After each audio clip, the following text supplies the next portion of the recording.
You know, the 14th annual New York City Wine and Food Festival kicks off today. COVID, of course, like so many things, forced the festival to be canceled last year. But now it's back, and it's better than ever. Yes, definitely better. Picture this, 65 events over the next 4 days, featuring more than 400 New York City restaurants and celebrity chefs.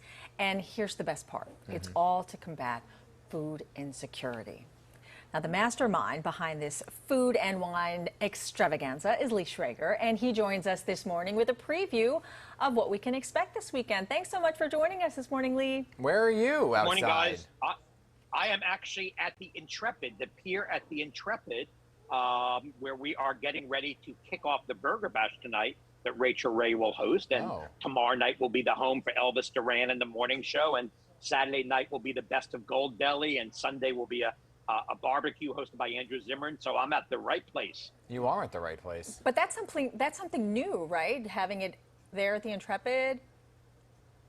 It is. We have actually two new venues this year. The Intrepid will host all of our signature evening events, and Pier 76 will host all of our daytime events, our signature daytime events. So two great new venues this year, on top of everything else that's new for the festival, with all our COVID policies and procedures in place to keep everyone safe and comfortable. Yeah, so talk to me about that, right? Because this is a huge time to really help so many restaurants and bars really bounce back, and people want to go and support it. So what are some of the COVID procedures people should know about if they're heading that way? Well, most importantly, everybody needs to be double vaccinated. Anyone entering any of our events needs to be vaccinated. Chefs, exhibitors, talent, winemakers, distillers, consumers, everyone needs to be vaccinated.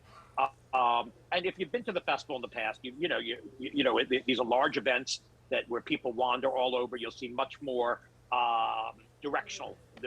People will not be wandering from one side of the tent to the next. You'll basically, it's very Disney-like. We kind of studied how Disney moves people around, and that's really the focus this year, keeping everyone safe, comfortable, in orderly lines while they wait on, hopefully, lines that will be very quick to get you in, out, and most importantly, while you're waiting for food. Yeah, and as Dan mentioned, so many restaurants struggling because of the pandemic. Did you find that more restaurants were trying to get involved this year and signing up to be a part of the festival? No, on the contrary, it was a harder year to get restaurants. Normally we've been able to get all the restaurants that we could possibly use. This year, because of COVID, a lot of restaurants are short-staffed, so it took us 3 times as long to get everyone. But in the end, we have a full roster of the best chefs in New York and the surrounding boroughs, and we're just happy to be back here doing it safely. I love it. So this weekend, obviously we keep talking about the food and wine, but it's also for such an important cause, and that's feeding people in need.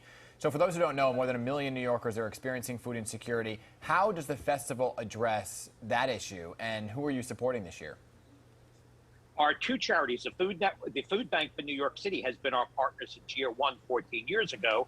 And this year we have a new charity partner, God's Love We Deliver, and two great food insecurity, two great deliverers of food, two great, hunger organizations right here in Manhattan. So we have two great charity partners who will all benefit from the net proceeds of the festival. I mean, obviously everyone's so excited to have the festival back. How much money have you actually raised to date with this event? We've raised just over $14 million in the last 13 years. Yeah, this is our 14th year, so over $14 million. That's amazing. That's So there's everything from master classes, celebrity chefs, to private tastings. But what's the Battle of the Boroughs about? What's happening there?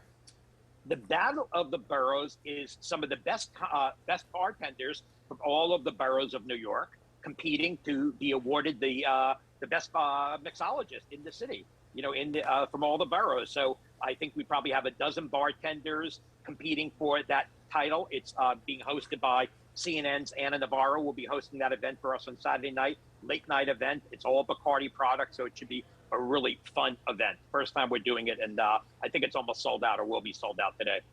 Nice. My mouth is watering. Yeah. So what's your favorite? Do you have a favorite dish, or everything is your favorite? Well, that'd be like picking a favorite child. I have to say, this year they're all my favorite. I think just the fact that we are back doing this, creating awareness and fun and raising funds for hunger is what's special to me. So this year, for the first time ever, everything is special to me. No favorites, They're all my favorites this year. We're just happy to be back in Manhattan doing this. I'm happy you're back too. We love you. Such a great cause. And hopefully you have a beautiful, beautiful. What are you doing inside that tent right now? Are you hiding? Well, a combination of speaking with you and hiding. Witness protection, because you don't want to pick a favorite restaurant, right? All right, Lee. Exactly. Hey, thanks for hanging out with us this guys. morning. Thank you very much, and thanks for helping shine the spotlight seriously on so many restaurants. All right, so support. Yeah, we're going to have more information right there. The New York City Wine and Food Festival runs through Sunday. Details on pix11.com. I love the Burger Bash. Oh my gosh, my favorite. You just zigzag from tent to tent. You just eat the best burgers right there, zigzag. I think you starve you don't eat it all the whole week, and then you go. Right. And then when Ben goes to each table, he brings out his Spicy. And I bring nothing back for anybody else.